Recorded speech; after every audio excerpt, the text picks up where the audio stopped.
We'll get going in just a moment, folks.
All right, good afternoon, everyone. We might as well get going here. I'd like to call to order today's January 18th meeting of TPCC. Kick things off. Bella, are you available, and would you mind doing roll call for us? Yes. Becerra. Present. Mayor Ingen. MacArthur. Johnston. Oliveira. This is Ryan Hammond here on behalf of Lucia Oliveira. Okay, thank you. Slotnick. I'm here. Strohmeyer. Here. Boson. Here, at least until 2 o'clock. I had a meeting come up that I have to attend at 2, so I apologize for having to leave early today. And Pham. Here. Excellent. Thank you, Bella. If I'm not mistaken, it looks like we have a quorum. We do have minutes to approve from November 16th. It's been a while since we last met. Are there any corrections or additions to those minutes? Okay. Seeing none, they will stand approved as presented. And for anyone out there who does not know, and I think we've got just about everyone who's returning. I'm Dave Strohmeyer. I'm chair of TPCC and also on the Board of County Commissioners. Thank you all for joining us, and Happy New Year to you. So to begin with, is there any public comment on items not on today's agenda? The ever popular public comment on items not on the agenda. Seeing none. Moving into new business, we have a couple items of new business today, the first of which is always a crowd pleaser. This is the election of the chair and vice chair for TPCC for the calendar year coming up, and this year, the calendar year 2022. I would entertain any nominations for the chair or vice chair at this time, or welcome any motions. Dave, Mr. Slotnick. if you would be into doing it again, I would nominate that you do that. Okay, I would accept that nomination. All right. Are there any other nominations, or we could take Josh's statement by way of a motion, and we could do chair and vice chair simultaneously if folks so desired.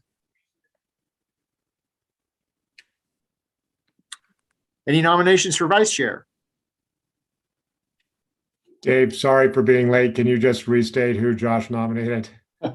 He nominated yours truly to be chair. Well, I would be so bold as to suggest that Mierta continue serving as vice chair, since she's done such an admirable job this past year or so. Josh, do you have any interest in reframing your statement? Yes, thank you, Dave. I would move that Dave is our chair for the next year and Mirta is the vice chair. This is Bob. I'll second that. Any further discussion or public comment on the motion? And I'm assuming Mierta, you're good with it. She didn't say no. I'm good with it. I apologize. My internet seems to be fading in and out. So don't take my silence as a no. It's a definitely yes. Happy to do it. Thank you. Okay, thank you. Any further discussion on the motion? Seeing none, let's go ahead and vote. All those in favor? Aye. Aye. Any opposed? Okay, thank you. And it's been an honor serving in this role and look forward to this coming year. Our second item of new business, and this is one that I think we all have been looking forward to for a while, learning a little bit more about what lies ahead by way of the infrastructure law. So Charlie, do you want to talk about what you have for us as far as an update by way of the infrastructure bill and opportunities for the MPO? Yeah, thank you, Commissioner Strohmeyer. I'm going to go ahead and share my screen.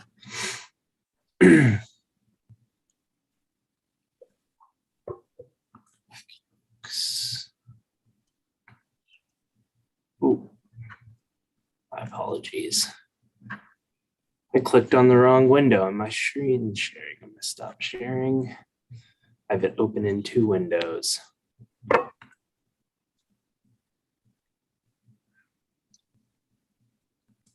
Okey-dokes.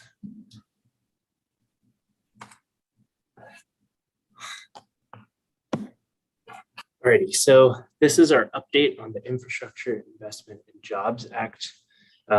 We're sharing the information that we have available, and we have done so as well with TTAC. And since then, we've picked up on some information and come with a plan forward how to bring further information to TTAC and TPCC regarding the bill or Infrastructure and Investment Jobs Act. So the overview of this presentation, we're going to look at nationwide funding and program changes.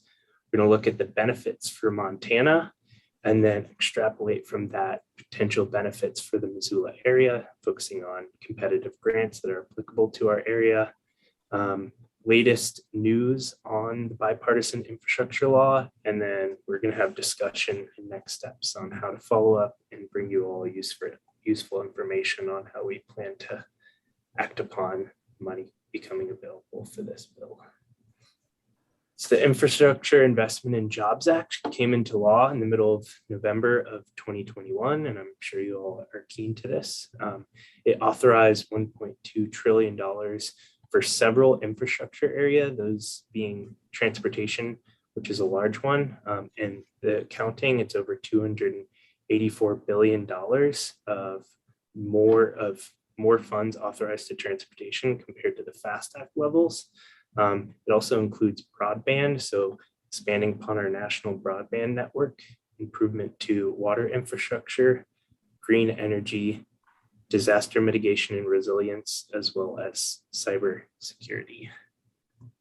So for some further details about the breakdown of transportation funds, as noted, $284 billion more dollars committed to transportation compared to the FAST Act. The largest portion of this is for roads and bridges, a very encouraging one that I'm sure Dave Strohmeyer I was super excited about, as I know from the Big Sky Passenger Rail Authority meetings, is $66 billion committed to rail funds, which is monumental. Almost $40 billion for transit funds. And they're also really encouraging improvements to safety funding, which is now receiving $11 billion more.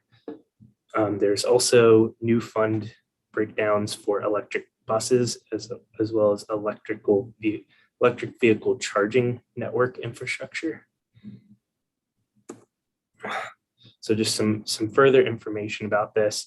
The federal highway programs remain largely the same. Many of them are expanded, but there are also new programs and new grants that expand upon that was included in the FAST Act reauthorization. So for fiscal year 2022, this will have just over $50 billion, $52.5 billion coming from the Highway Trust Fund.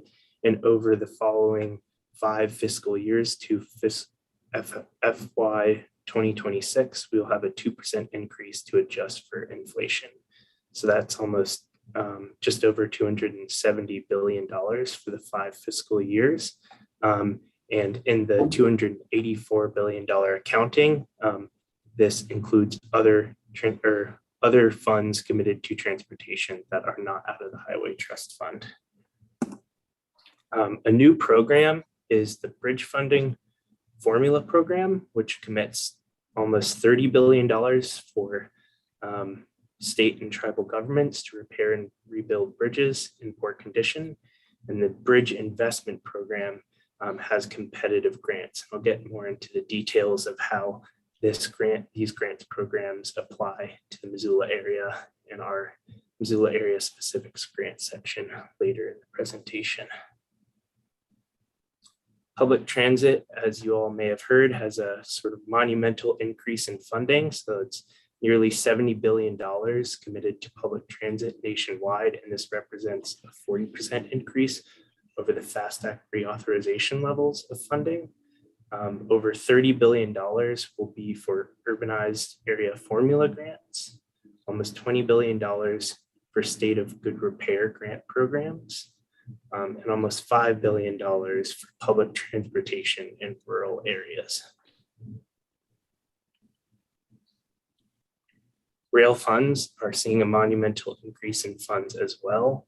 $66 billion is being committed to rail programs in total. $50 million is dedicated to Amtrak system.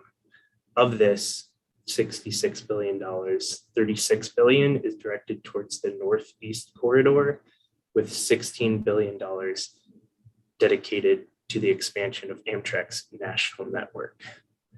There is also $5 billion of CRISI grants, Consolidated Rail Infrastructure and Safety Improvement, and we've considered applying to this grant for certain rail trestle projects in the Missoula area in the past. There's $3 billion set aside for railroad crossing eliminations program. An encouraging one for our area is the roadway safety expansion. So this provides more than $10 billion for roadway safety projects or programs. And of this, $5 billion is set aside for the Safe Streets and Roads for All program, which allows municipalities to fund Vision Zero oriented plans. And I will get into how the Missoula area and our community transportation safety plan may apply to this, or how we can use these funds to expand upon our CTSP. There's $2 billion in new funds to National Highway Traffic Safety Administration, and this is mainly oriented towards creating and studying new mandates for specific vehicle safety regulations. Some of those are to increase determination of driver impairment, ensuring children are properly seated and secured, and then new vehicle safety requirements, including forward collision warning, automatic braking, and lane departure warning systems put in place in new vehicles. User fee programs are to be funded. So this is a new pilot program. We'll commit $50 million over a 5-year FY 22 to 2026 timeframe for pilot programs to explore the use of National Motor Vehicle per mile user fees to bolster the Highway Trust Fund. I think this has been something that has been considered with the local option gas tax being taken away in Montana. Just understanding how we can produce more funds for highway trust funds or locally, and $75 million over 5 years to reauthorize and expand a separate program for state usage fee pilot projects. And then other areas of funding that may be less applicable to the Missoula area is expansion of aviation projects. So airports and related infrastructure will receive $25 billion, and inland waterways will receive $2.5 billion and $4 billion for operation and maintenance of ferry systems.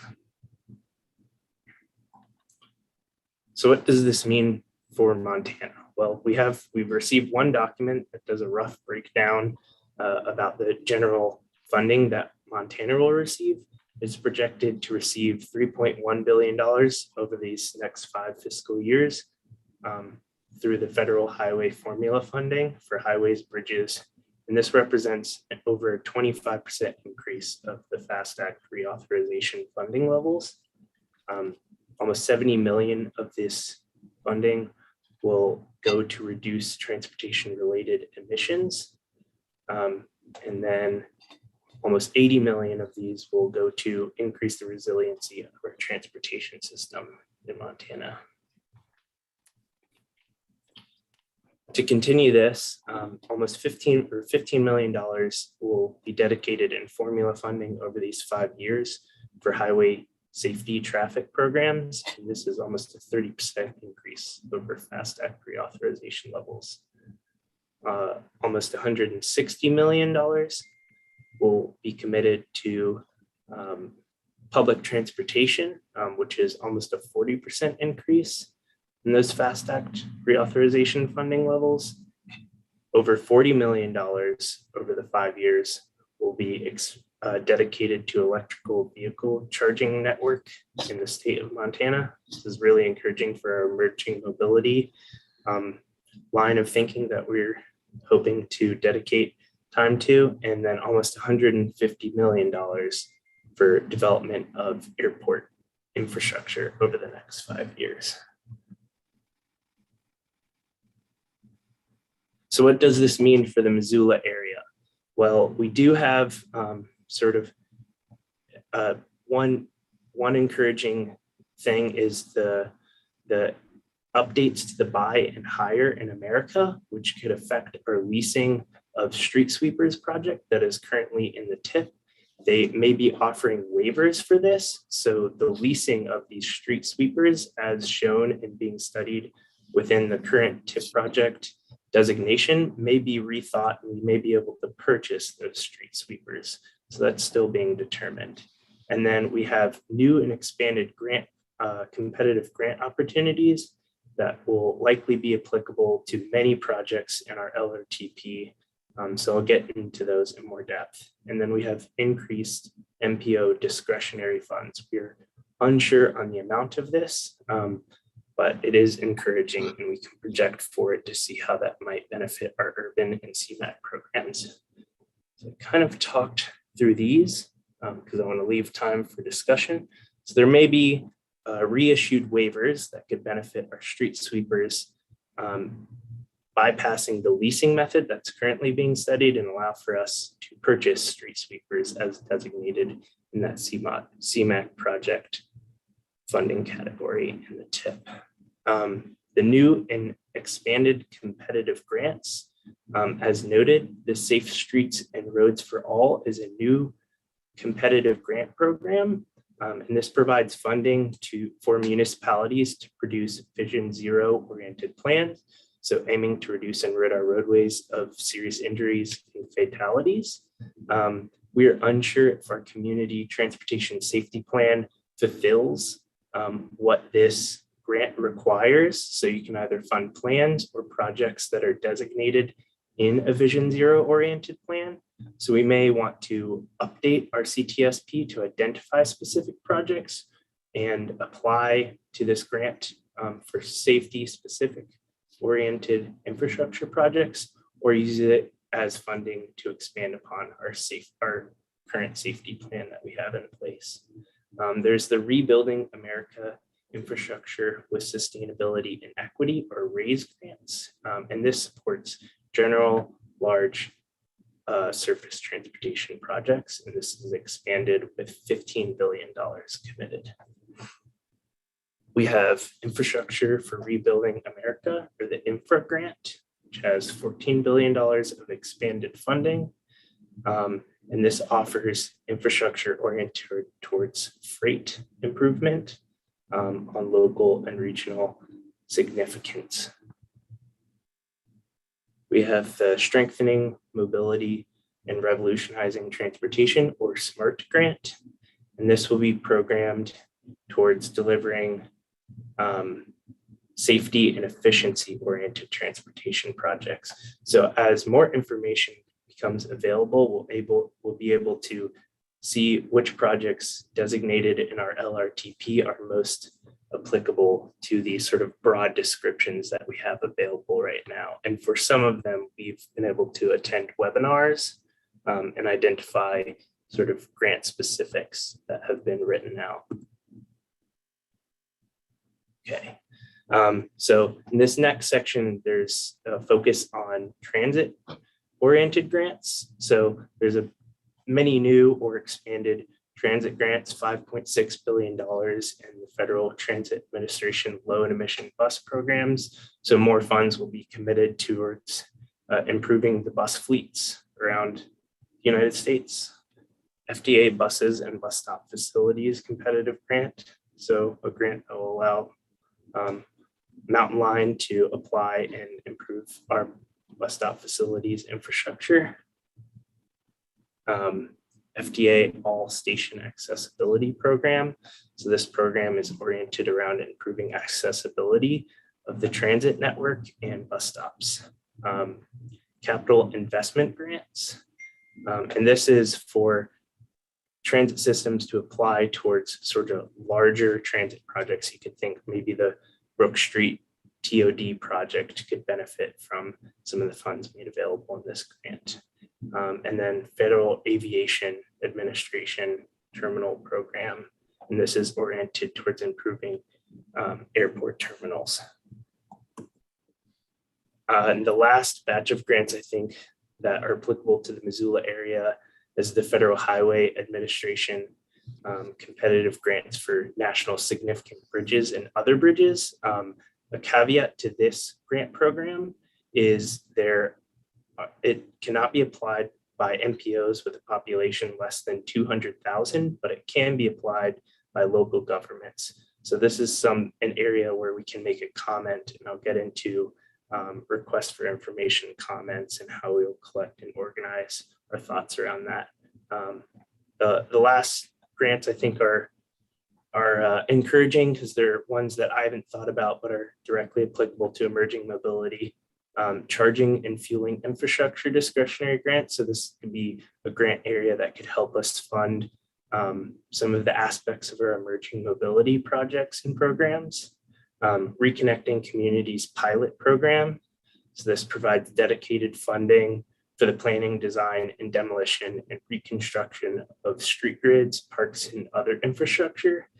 Something encouraging, and I think there's many ways that this could benefit the Missoula area.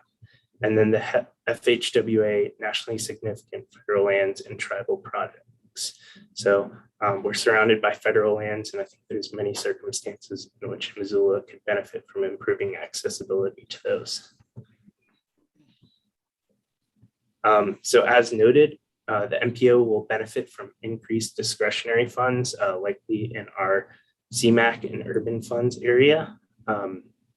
We are unsure of the amount that will be made available to us right now, but we do know that MDT is likely going to continue the sort of current formula funding breakdown of our discretionary funds using the Missoula region.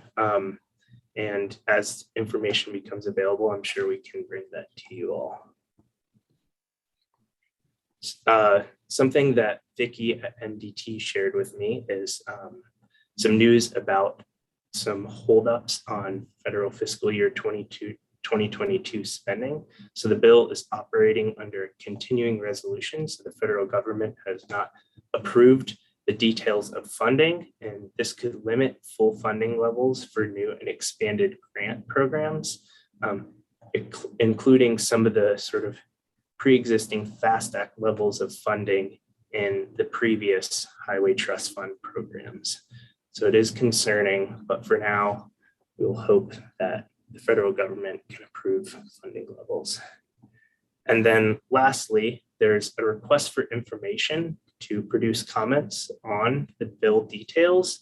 And we as an MPO are organizing with key staff members at the city and county next week to develop a list of comments. These comments have to be tied to specific language within the bill text. And we're using examples that have already been submitted to organize MPO, city and county specific comments on the infrastructure bill.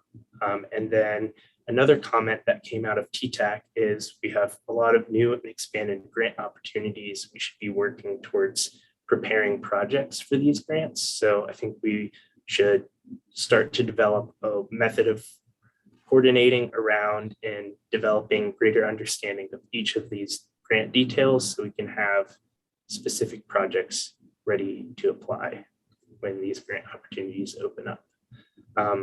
For our request for comments, we plan to bring these to TTAC next month for final review. And with that, I'll open this up to questions and comments. Thanks, Charlie. A lot to dig into here. Bob, are you still around or have you split yet? I'm trying to see here. There you are. I know you have to leave at 1. Are there any quick comments you'd like to make from MDT's perspective? You know, I think 2 quick comments. Thanks, Dave, for the opportunity here briefly before I duck to my other meeting. The first one is it's exciting to have this in front of us. I'm hoping Ryan can maybe speak a little bit more to what he's hearing as far as when we think we'll actually be able to get beyond a continuing resolution. MDT has been looking at what this means to us, and we've actually had to push a lot of projects out. We've got a kind of a contingency plan in place on how far we have to push projects while we continue on this continuing resolution. So it's tough. Hey, hang on a second, Bob.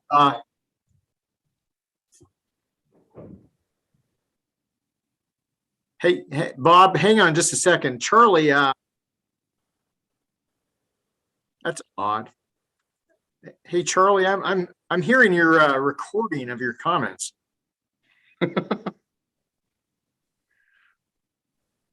Yeah, I'm just getting feedback. I don't know why there would be a recording of comments. So do we have a technological wizard out there who can stop the plane? I am not one of those, but to the extent it's helpful, both of you sound normal to me. I'm not hearing any recorded comments or feedback here on my machine. So I don't know what that means, but I can report that at least. Dave here, 199 West Pine, all is normal. Yeah, I think that might just be you and Charlie, Dave. I'm not sure what sort of behind the scenes connection you've got going, but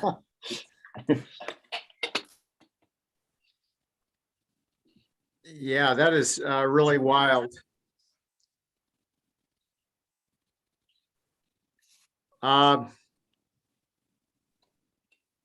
So what I'm going to do is I'm going to log off and then back in, and so feel free to talk amongst yourselves momentarily. All right, Dave, I've got to check off and get into my other meeting. So hopefully Ryan can speak to the where we are with funding. But for those of you, while Dave has gone, it is concerning and challenging to MDT. We're trying to look ahead at an elevated level and figure out how we're going to work today at continuing last year's level. And, you know, anticipating we're going to get funded at some percentage of the new bill, but rarely do we get funded at 100% of what the new bill indicates as well. So that's one comment. The other comment is, as we look at these, all these new discretionary funds, these grant applications that are competitive out there, one thing that's going to be challenging is going to be figuring out what the matches look like and where we're going to come up with those matches. MDT is looking at, having some additional FTEs available to help us, but it's just going to be, we need to make sure that we aren't overcommitting our resources to where we have to match more programs or more grants if all of our communities are excited to have this in front of them, but we have to be somewhat strategic on what those match funds look like and where they can come from, if that makes sense.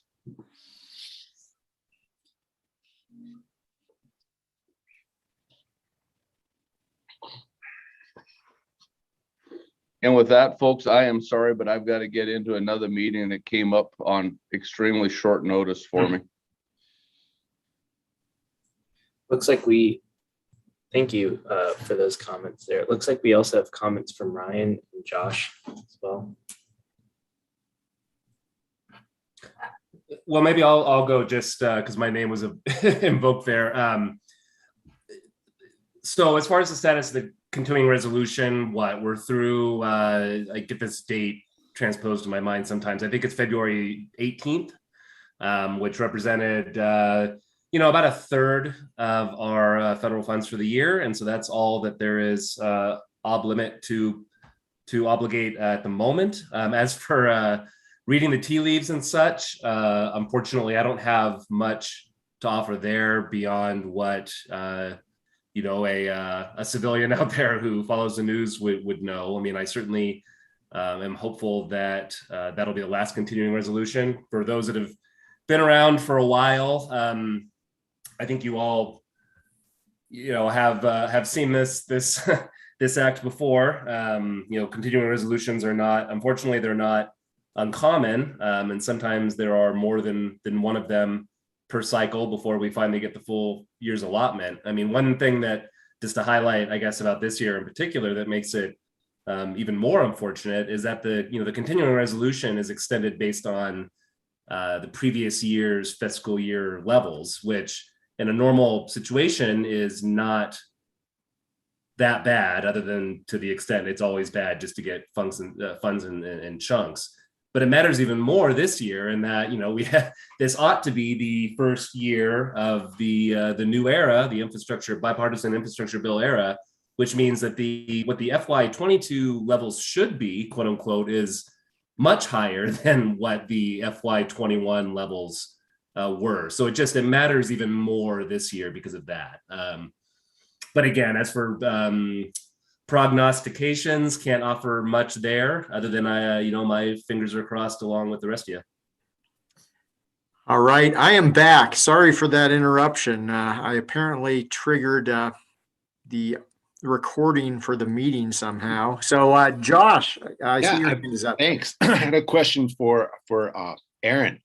Aaron's still out there. Aaron, looking at these the grant opportunities that Charlie just described that seemed like they were almost endless. Are there projects that we prioritize that we don't have funding for that you feel like, man, that looks like it would fit really well with any of those? If so, what are they? And am I jumping the gun even thinking such thoughts?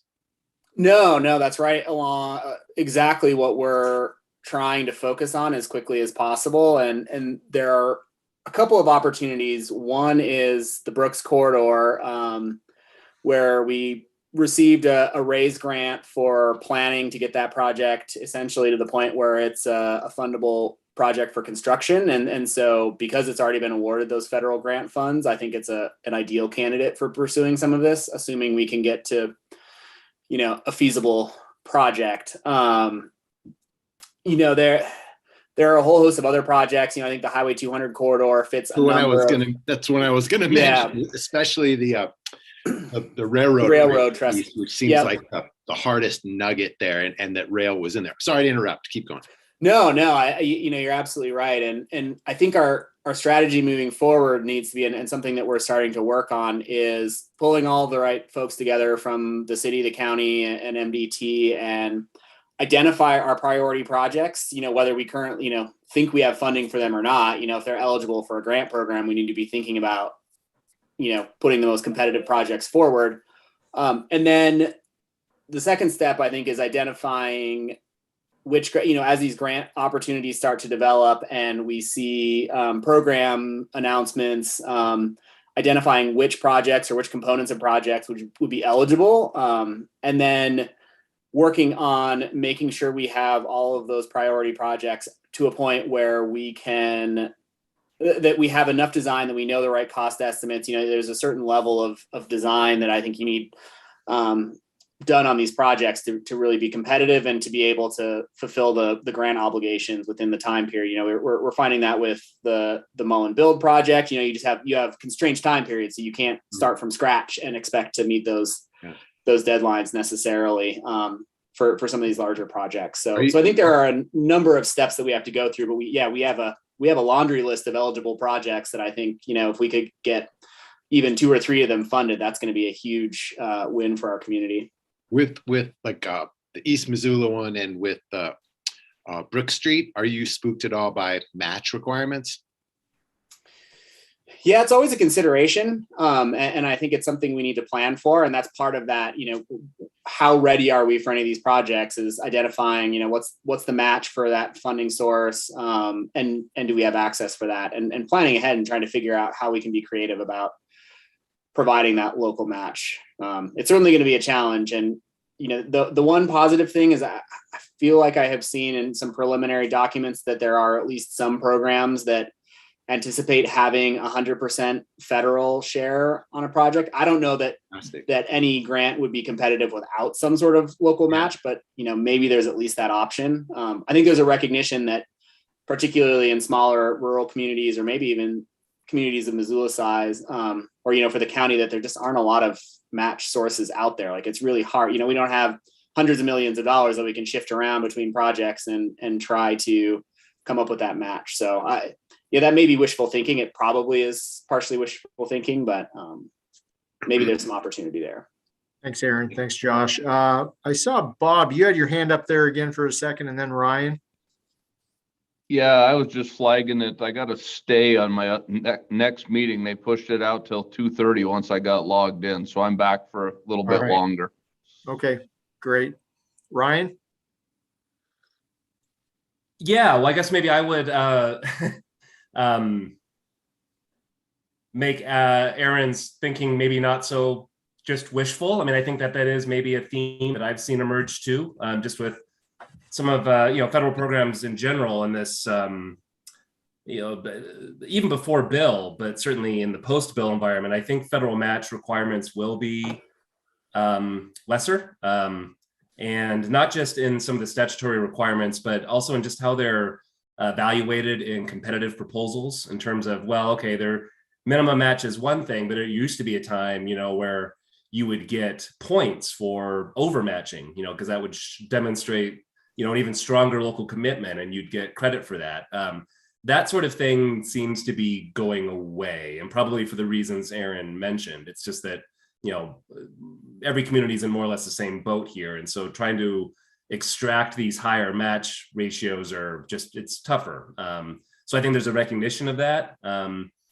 And I guess this would be also an opportunity to, and I think Charlie mentioned this too in his presentation, but there's a request for your feedback on all of these sorts of issues.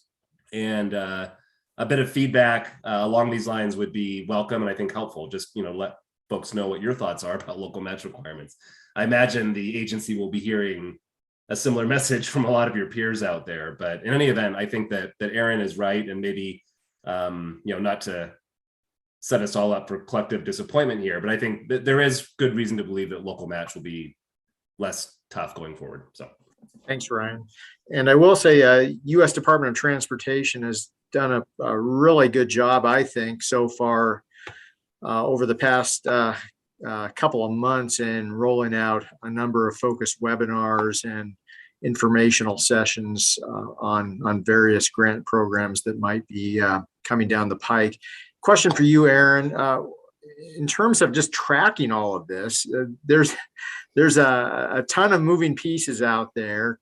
Obviously, there will be NOFOs and RFPs eventually. Well, not RFPs, but NOFOs coming out related to opportunities. Do you feel like your shop has the capacity to track all of this, or what? Is there anything we need to do differently in order to keep our finger on the pulse of opportunities that might be available?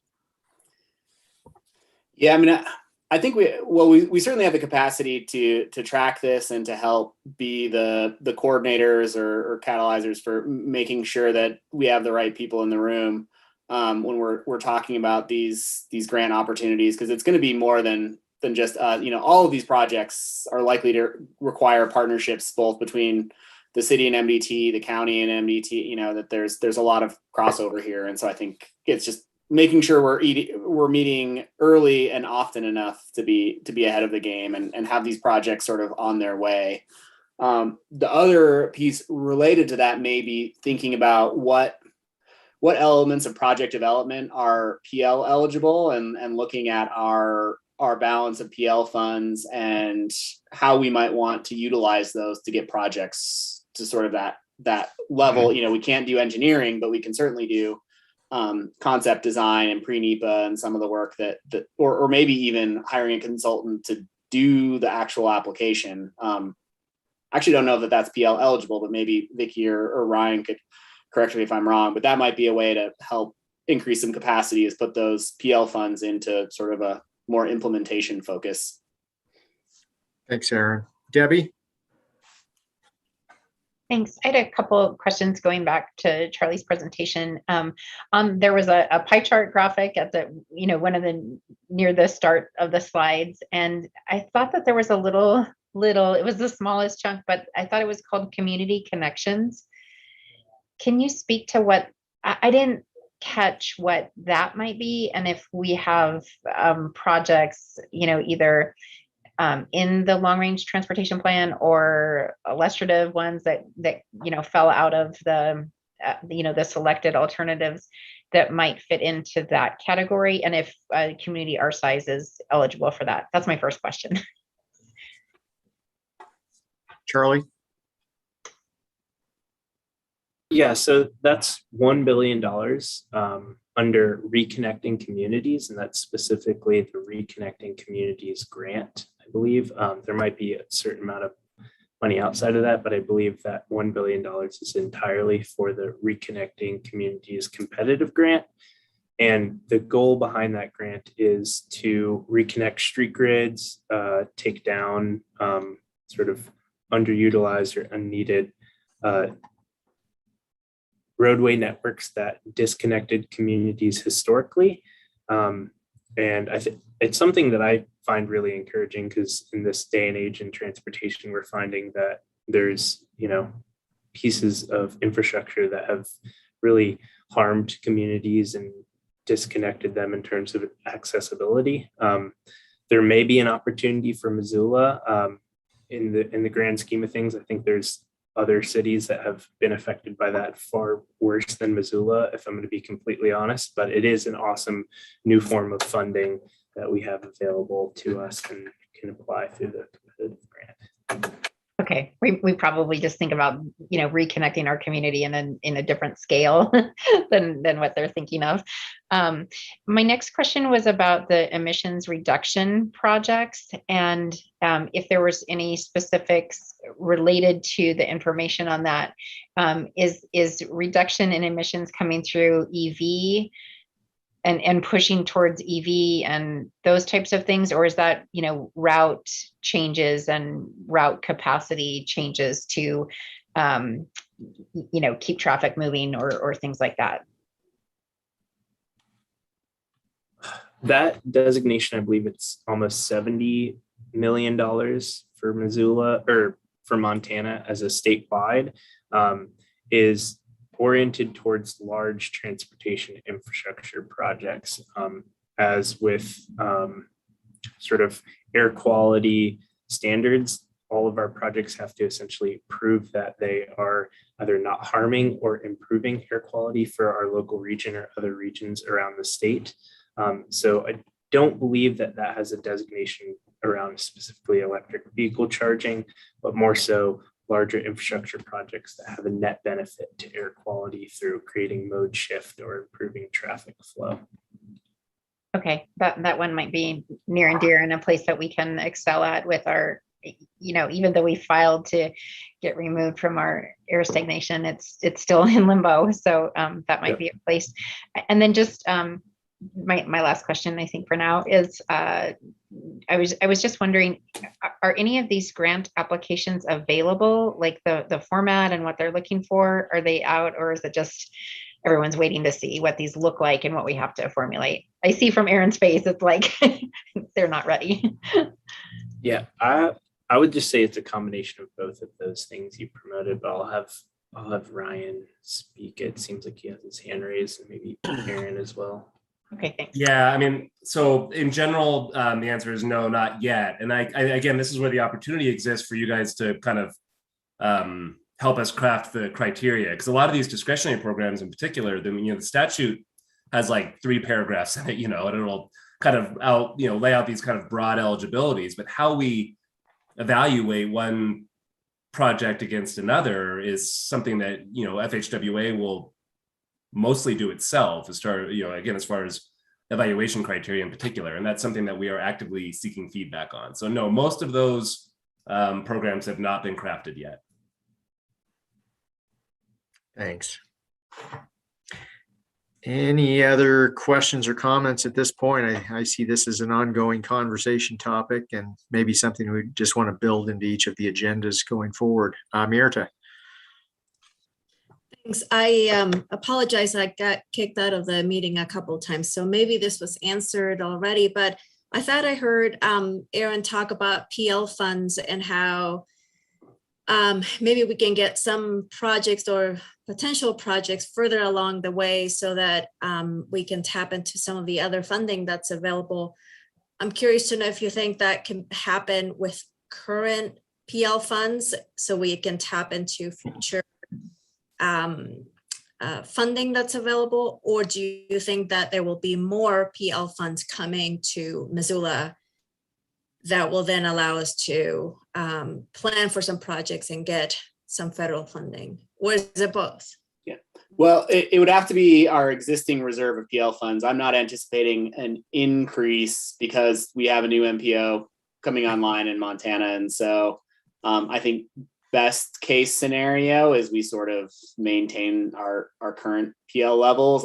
Even that's probably optimistic, but I don't think we'll know that until we get the full sense of what our statewide PL allocation is and where it's going to go. But I think, we do have a reasonable reserve of funds. And if we can find uses for those that are eligible that help move projects along, that might be something we may want to prioritize over the next 6 months to a year. Great. Thanks. Thanks, Mirta. Any other comments right now? We still have a couple other agenda items. And since Charlie, you mentioned it, I will also put an exclamation point on this, that of the $66 billion for passenger rail in this country, or for rail, there will be $2.4 billion that is specifically the minimum that must go towards long distance passenger rail enhancements, and there's a $15 million nationwide study of expanding our national network of passenger rail to include routes that have previously been discontinued by Amtrak. And since our very own U.S. Senator John Tester sponsored that language, it's pretty clear the legislative intent was the route through Montana here. So we're super optimistic and looking forward to seeing these dollars be implemented. Okay, more to come. Any final thoughts on federal funding by way of the bipartisan infrastructure law? Okay, thanks so much, Charlie, for your presentation, and more to come. Couple old business items. The first is brought to us by Ben Brewer. Ben, are you out there? We have a presentation on our Missoula Growth Policy 5-year review. I think we're just getting him in, so he may have in the transition from attendee to panelist. But yeah, there he is. Welcome, Hello. Ben. Hi, everybody. Thanks for bringing me in here. Are we ready to go here? We are ready to go. So Ben, if you'd like to introduce yourself and tell us what you're going to share with us. All right, that sounds good. My name's Ben Brewer. I'm a planning supervisor with the Community Planning Division and CPDI with the city. And I'm going to share my screen here and I have a presentation to share with you today about the 5-year review of the city's growth policy that we completed recently. And so I'll get that going and then hope to answer any questions that you might have about that.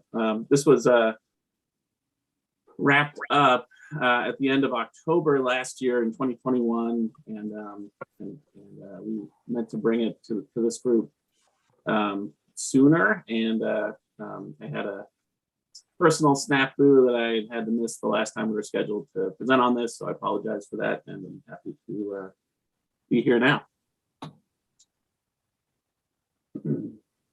Okay, it's all yours. All right, so the state law, Montana state law, requires that every 5 years for those communities that have a growth policy that they review it and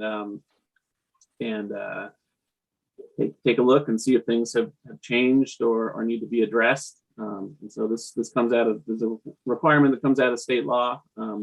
And just to clarify, that the requirement is for the review itself. It does not necessarily mandate that updates follow that or come out of that review.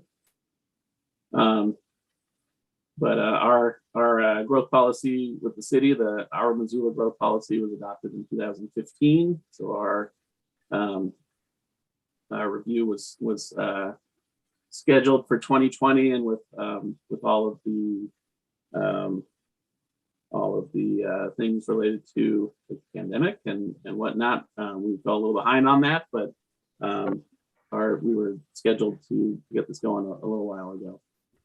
Just as a quick overview and reminder, I think a lot of you are familiar with this, but I'm just going to run through what's in the growth policy, and what's associated with it.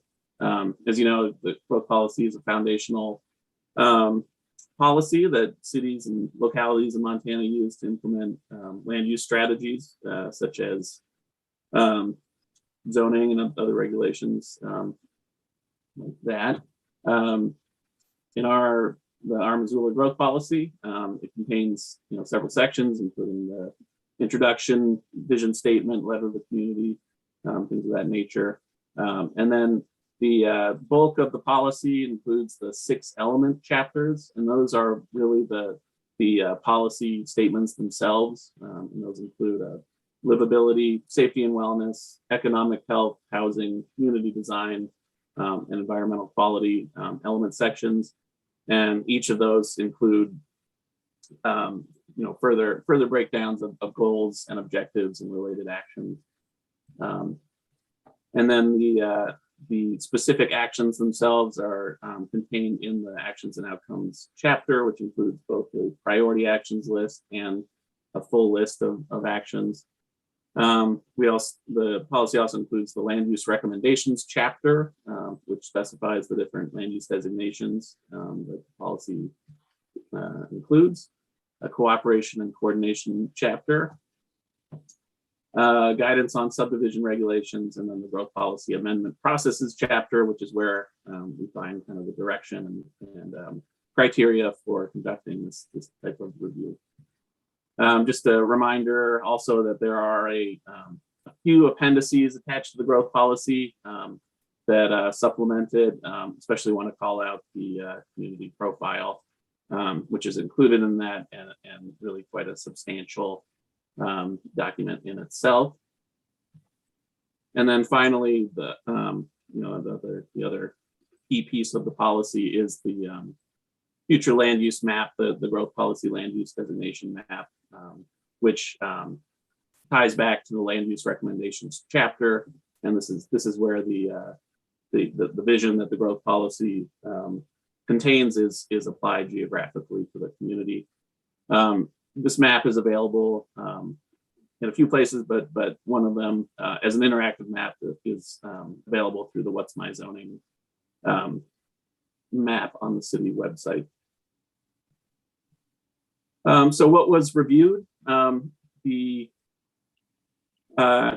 way that we kind of went at this project, and I'll give a shout out and a thank you to the county on this. We really followed their lead on how they have approached this in their recent 5-year review. But the growth policy itself contains a set of criteria, review criteria that guide what this type of what this should include, what this exercise should address. And so there are 9 criteria that we use to organize our approach and to address and evaluate the growth policy. And a lot of them really kind of focus on whether there have been changed circumstances or changes in the community or community goals or ways that, or reasons that we're approaching our policy vision or strategies. Also questions about the implementation timetable and whether that's been adhered to or deviated from in any kind of serious way, and also calls out potential or whether there's been public input or just issues that have arisen that we know need to be addressed in the last 5 years. And so I'm not going to go through each of those criteria individually. They are addressed in the review report, which we is kind of the main way that we presented this review. And I'm going to break away from the presentation here for a second just to draw your attention to where you can find a lot more information on this if you're interested and curious. The Engage Missoula website is the city's platform for engagement and outreach and being able to learn more about projects and engage on projects. We have a page dedicated to the 5-year review that's still available on the page, which includes links to presentations given to planning board and the land use committee of city council. It also includes all of the review materials that were created for the review, including the final review report and the related appendices. And then also we included several tools for commenting and engaging with the publicly with the process, and those can be found on the site as well. So just wanted to call your attention to that as a resource. And in general, the final product again was a report and then associated appendices, including a few things that might be of a special interest to this group. One was the list of recommendations for potential updates to the growth policy, and I'll talk a little bit more about those. And then we also did a review of the implementation timetable and public comment summary and a few other materials are listed there as well. And so just to sum up, the conclusion of the report and the review, just not to draw it out, spoiler alert, but we did determine that there are some updates that are warranted for the growth policy. Enough has happened in the last 5 years,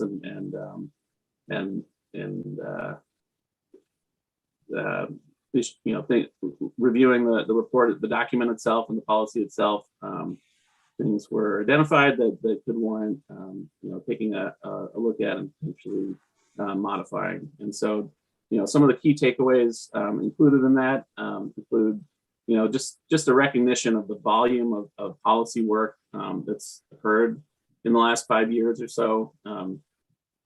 is just impressive and immense. But the other side of that coin is that the implementation of those policies really it needs to catch up with what those are calling out.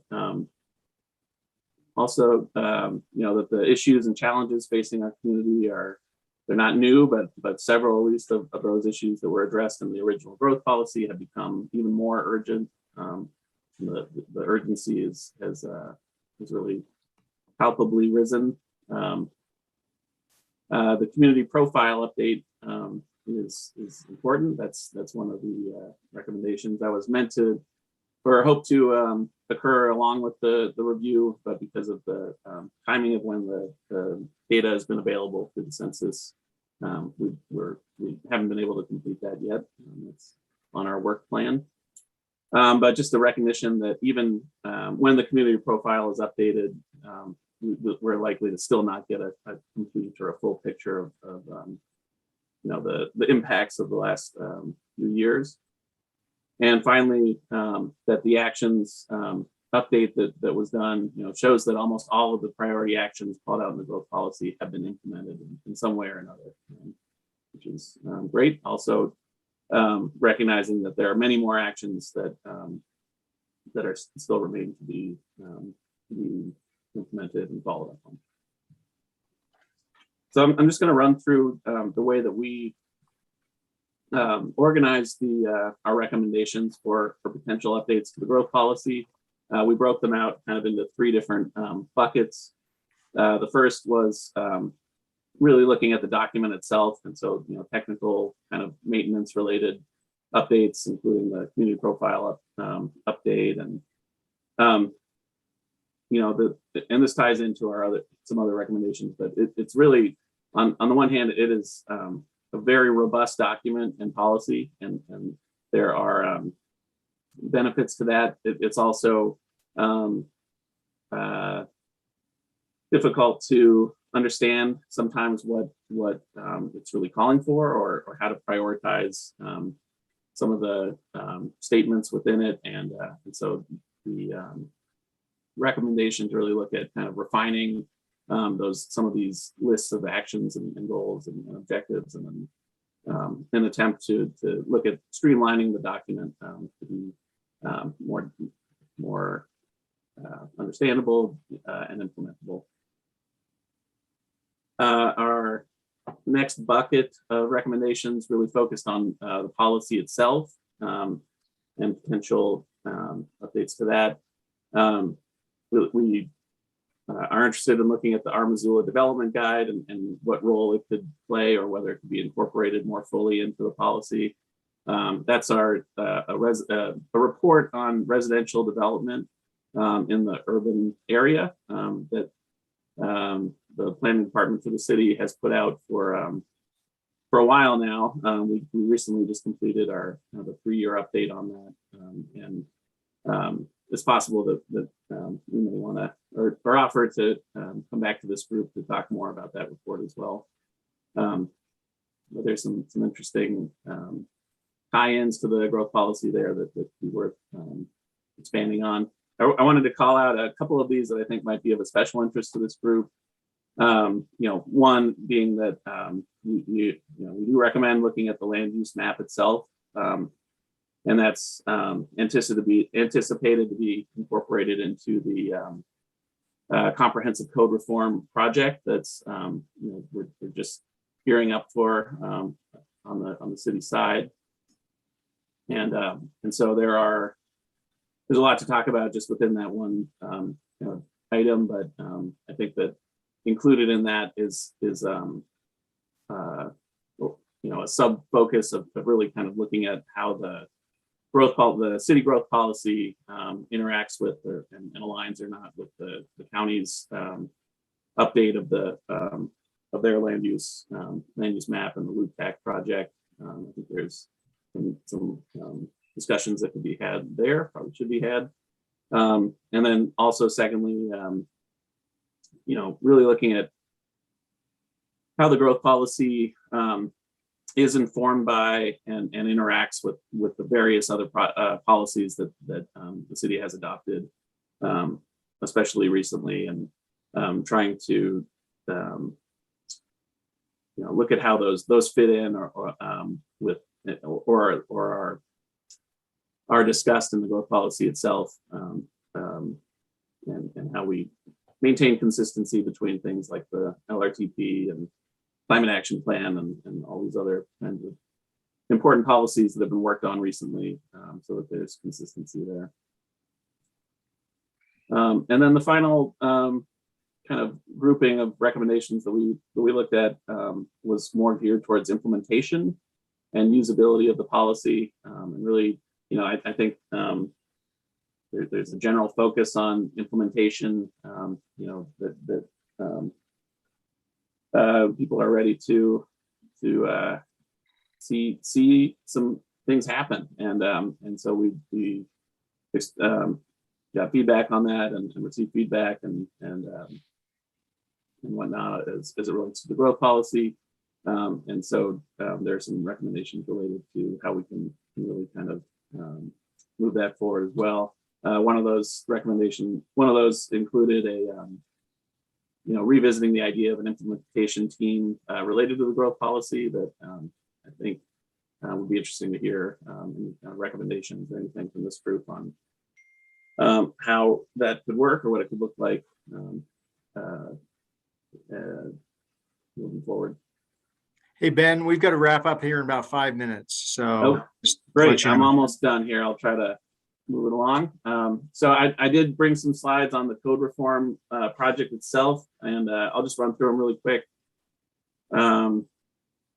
I'll skip this one here, but I think I just wanted to let you all know how we think or where we think the work related to growth policy would fit into that. And so for those of you who don't know, we have an RFP out currently for a comprehensive code reform project for the city that will look at development related codes and titles. And really how we see that working is kind of being on 2 tracks, between an implementation track that will specifically look at establishing a unified development ordinance for the city to put all these codes in one place and make sure they're aligned and working together. And then a second track that is more geared towards innovation, community engagement and conversation, and potential new strategies towards development regulation. And that could conceivably go in a few directions, but probably we assume that could include either the growth policy land use map or the zoning map or both. And so in order to support some of that work, we anticipate work on the growth policy itself to occur in the as part of the flow of that project. And I'm happy to answer any kind of more questions on that specifically if there are any at this time, but that's just to let you know how we think the recommendations from this review report might fit into that project. So I'll end there, but again, happy to answer any questions you have. Thanks, Ben. Any quick questions from folks for Ben or the growth policy update?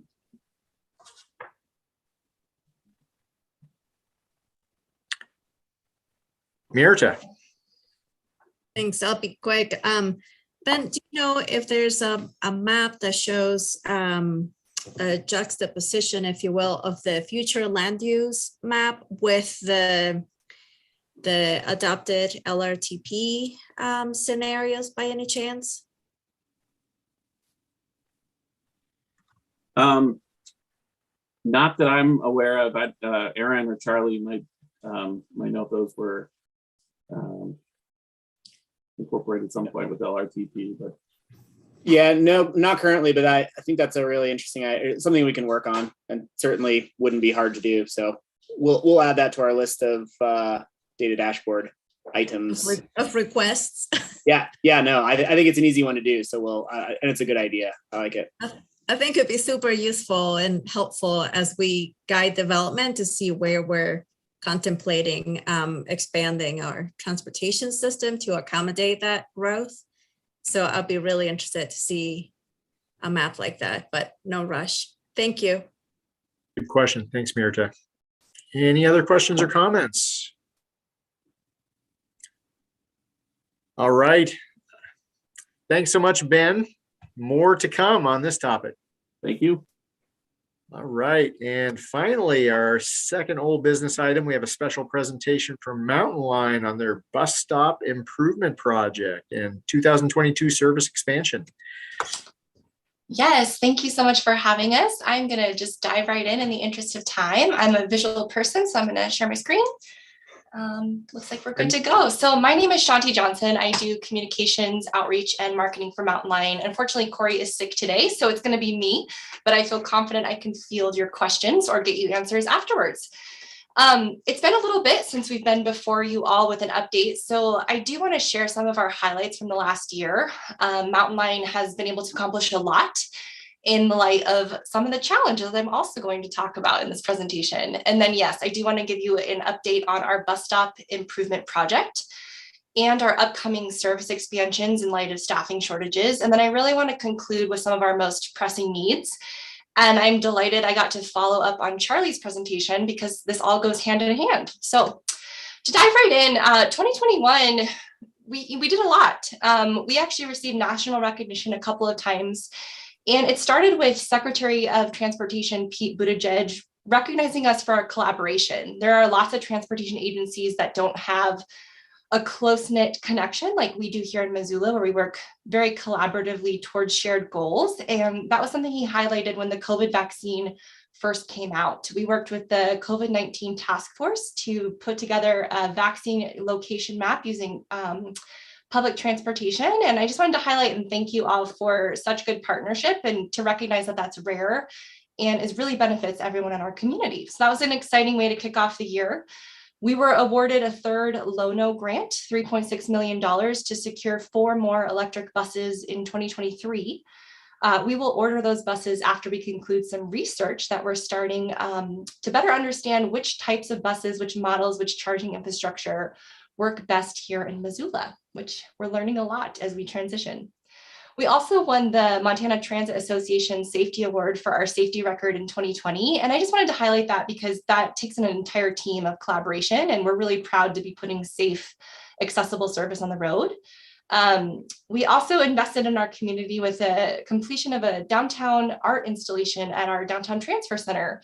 We worked with the City of Missoula's Public Art Committee to engage a young Indigenous artist, Stella Nall, to help us visually represent our commitments to sustainability. I'm going to keep going, but I really encourage you to visit our website to read her artist statement, some of her symbolism looking at stewardship for the earth, coupled with our goals, the city and the county's goals for zero emissions and a greener future is pretty astounding how she was able to visually represent that.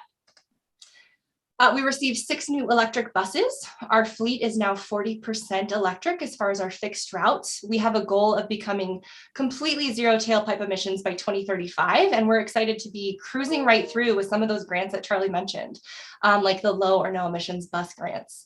And then the biggest highlight of our year was that we received national recognition as the top transit agency in North America in our size. And that was after a robust review process that was looking at 3 years of things like our financial audits and our ridership data and revenue miles, and then also things like community engagement and working closely and collaboratively with agencies like yours. So we want to thank you for that support. We could not have won that without you, and we're really proud to move forward and do more of that for our community. So I know that was fast, but I really want to get into some of the things that we've established and are working on not only last year, but continuing it into this year. And we're going to start with the bus stop improvement project. So just to give the larger context of what are the goals of this project, well, first and foremost is to improve safety. Mountain Line was founded 44 years ago, and since we were founded, we haven't really done much in the way of reevaluating our system as far as where are the bus stops. We have a legacy of a flag system where you could wave down the bus and it would stop for you. And we've grown tremendously in the last 44 years. And so some of the places that we had originally put bus stops where there were low traffic have become much more populated, and we need to reevaluate. So some of the bus stops that we have are located on the near side of an intersection where a bus stops. If a pedestrian needs to cross, the bus is actually obscuring visibility and not making a safe situation for pedestrian crossing. So we are moving some of our bus stops to the far side of an intersection. So that way it's improving safety for all road users, not only the bus, but other traffic moving by and pedestrians. We're also working to increase accessibility. All of Mountain Line's buses and vehicles are 100% ADA accessible, but not all of our bus stops are. As I'm sure you have seen driving around the area, there may be benches in dirt on the, the side of the road, which is designated as a bus stop. And if there's somebody using a mobility device, they can get on the bus, but they can't get to the stop. And so we were fortunate to secure, I'm going to skip to the next slide, a bus and bus facilities grant in 2018 to work on revamping a lot of this infrastructure throughout Missoula. We received enough funding to really go after our highest usage routes, which are the routes 1 and 2 that also, intersect with some of our other routes. And by the numbers, I'm just going to skip ahead here. We are going to be adding 68 more accessible boarding or alighting areas. And in this picture, you can see an example of the ramp being deployed, and we need a large level pad to be able to do that. So most of that work was kicked off in 2020, and some of it was completed in 2021. However, unfortunately, our contractor did go out of business halfway through our project, so we're eager to complete that this year. Some other things that we're doing is upgrading our pedestrian infrastructure, our rider infrastructure, like some of these semi-seating benches. You can see that these riders are sitting on to make it more comfortable. We are adding more trash cans, like you can see here, more benches like this. And then we're upgrading all of our signage. So some of these you may have seen already in the denser part of Missoula, but if you've been to areas like East Missoula or up in the South Hills, you're going to see the legacy of Mountain Line formerly having been a flag stop system where there's all of these secret stops that aren't signed, where if you know where it's at, you know where it's at. Otherwise, there's nothing visible to show a new rider or someone new to the area where that bus stop is. So that's part of this plan, is to really look at making our system more accessible, not only for mobility devices, but also visibly accessible so people know where the stops are at. We have this really cool pole design that is actually a tactile pole. So it has 8 sides. It's distinguishable by touch. It's different than any other pole in Missoula. So that's another element of accessibility. And we're also putting, which route does this stop, is it served by, and which direction is the bus heading on this side of the street? So, upgrades that we've been in progress for a long time that should be completed later this year. The final element and goal of this project is to also maximize our efficiency. We have added many, many bus stops over the years, but we really haven't taken any out. And a prime example of this is along Arthur Street next to the university, where you have a bus stop, a block, a bus stop, a block, a bus stop, a block. And that's not, efficient for our bus operators pulling over to pick up passengers every other block. It's not efficient for other road users. So we are removing some stops to increase efficiency. All of the stops we're removing are still within a 5-minute walk of another existing stop. But it's really going to help streamline our system. So we're actually looking to reduce bus stops by about 100 bus stops. And making some other just short changes to, again, increase that efficiency. So we have an interactive map that I'm going to pop out to you for just a second. So that way, if you are interested, you know where to go. So if you go to mountainline.com, you can either just search for bus stop improvements here or type in bus stop improvements. So we have this interactive project map of everything that's going to be happening in Missoula, and then also an interactive map of our phase 1. So just to give you an example of how you can drill down in this data, as this loads, you'll start to see color coding and a key that's going to pop up where here's going to get a new sign. This is going to get a new shelter. This stop is being removed. So you can really drill down and see what changes might be coming, not only on the routes 1 and 2, but also our entire system with this full interactive project map. I'm going to keep going. We have about 11 minutes left, and let's pop back over. Oh, okay. Well, it's going to be smaller. That's okay. So I also want to talk about the next big thing on the horizon. As all of you know, Mountain Line was on the ballot in 2020 as the natural culmination of our strategic planning process. We began that process in 2017 with community outreach, asking people, what do you want for the future of Missoula's bus service? And overwhelmingly, people said, we want more service. We want, more weekend service, later evening service. So we put together a plan to make that happen and went to the voters in 2020 to ask for approval to debut 7-day and 7-night service. We were humbled during the year of COVID to have an overwhelming yes from voters. We passed by a 20% margin, which is actually the largest margin of any tax increase request in the last decade. Really, I think solidifying that this is a very essential service that benefits all Missoulians, and we're really excited for this. And so our intention after the 2020 election was to ramp up all of 2021. But like so many others, we did not predict the labor market in 2021. And really the limiting factor for us in putting this on the road has been staffing. We're ready to go in all other elements of this to put this service on the road, but we literally don't have enough people to drive the bus. So we're looking at an expansion of about 30% of our service. So here's a visual showing you what we currently provide here on the left and what we're looking to put on the road as soon as we're adequately staffed. And in order to reach this level of service, we need to hire almost 30 more bus operators. And that's it. That's great for creating local jobs, but that's a lot of people in the current job market to bring on board, to train. The safety record comes with a robust training process. It's not a short process to become a bus operator. We really go through thorough training. And we've been experiencing not only an issue with staffing up, but just like so many, we've been shorthanded just to provide regular service. So for the past couple of months, we have been operating on reduced service on some of our routes just to accommodate staffing shortages due to either sickness or some early retirements or people moving away. The good news is we have seen a lot of quality applicants the last 3 classes that we've held for training. We have 2 full classes in progress right now. And if we can continue on this rate of hiring, we are optimistic that hopefully this summer we will finally be able to debut the service you're seeing here on the right. So just to cap it off before I open it up to questions, I really want to talk about our pressing needs. And first and foremost, it's bus operators, right? We need people to put this service on the road. But looking at the bigger picture and in light of the upcoming infrastructure funding, that's really exciting. We're really at this crossroads where we have so many amazing plans out in the world, but we are literally out of space. And we are harbored by that in that we aren't going to be able to provide more service until we have a new facility. And so, so this is going to impact what we talked about with the Brook Street corridor, that ideal of providing 15-minute service. We have no space to bring more vehicles on site. It's also going to impact some of our planning in the Suptican neighborhoods.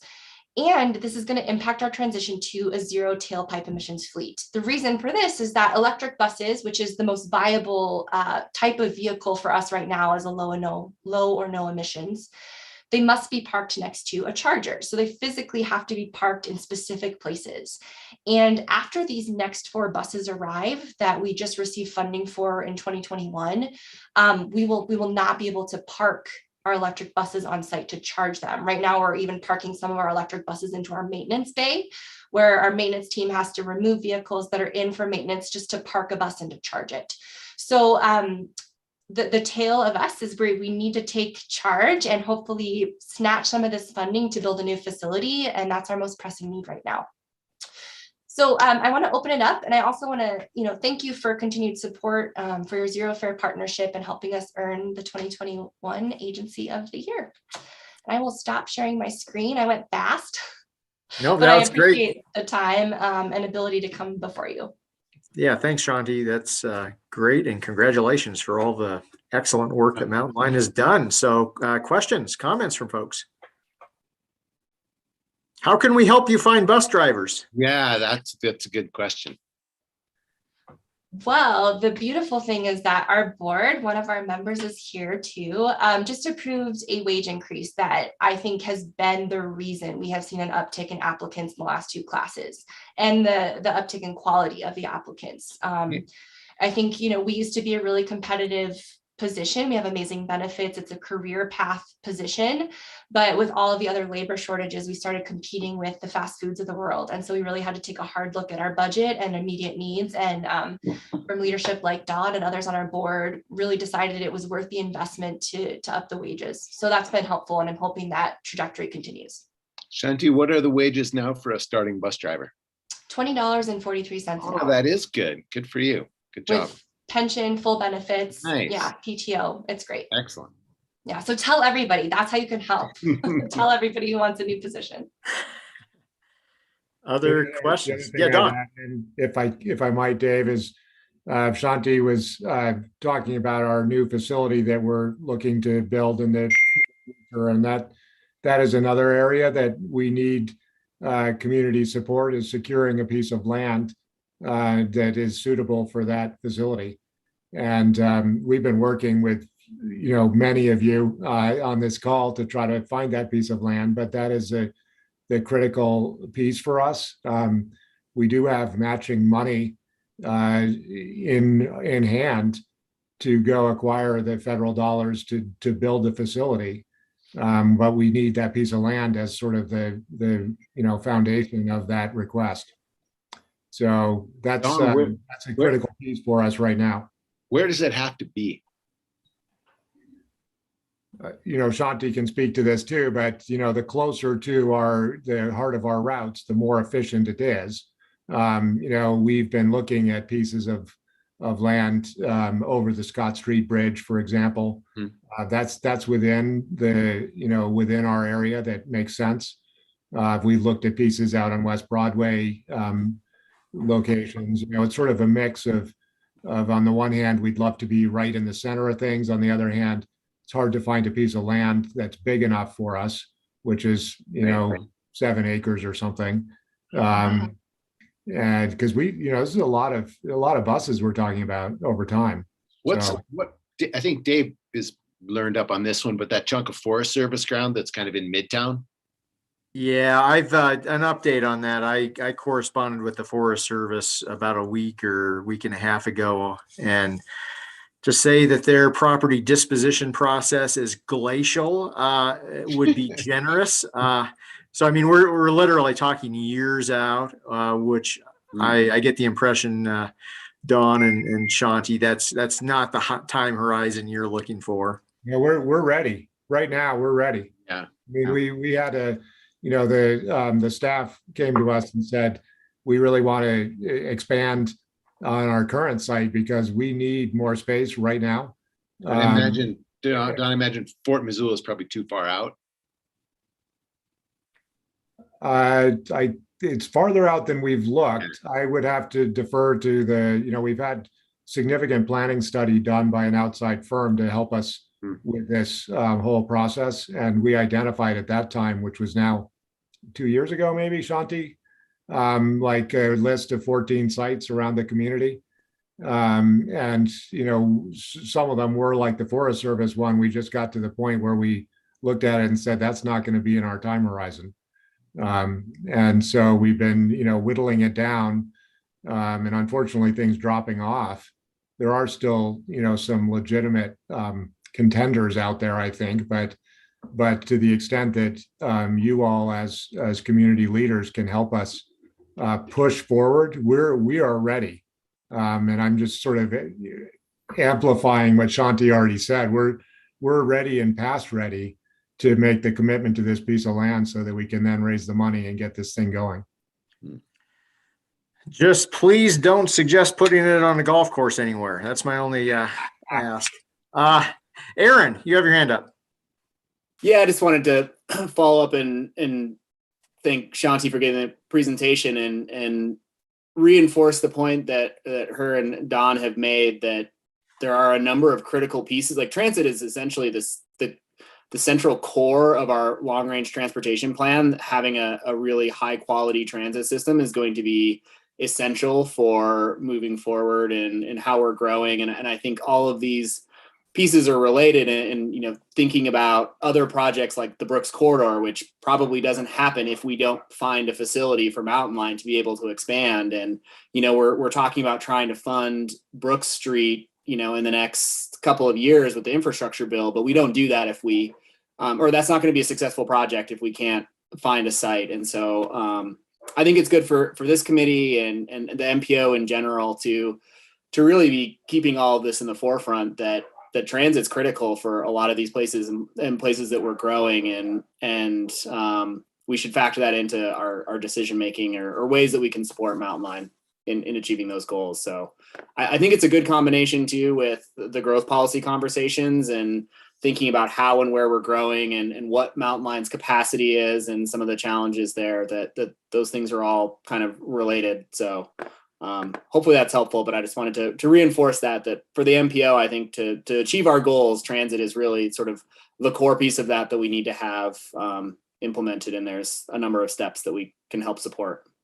Thanks, Aaron. And we're probably going to have to leave it at that for today. We're out of time. Thanks so much, Shanti. Again, please pass on our thanks and congratulations to Mountain Line and to Corey for all the good work you guys have done and continue to do. Any other closing comments or announcements from anyone of a burning nature? I just have a really quick one to welcome. Yes. Welcome Deborah Postma, who's on as an attendee today, but she is our new transportation planner that we've hired in particular to help with this implementation and thinking about infrastructure funding and all of the work that we have to do. So she's been watching in on this meeting, and you'll likely be seeing more of her in meetings or presentations in the future. So just wanted to put out that announcement. Thanks, All right. everybody. Welcome. All right. Thanks, everyone. We'll see you next month. We'll be adjourned. Thank you.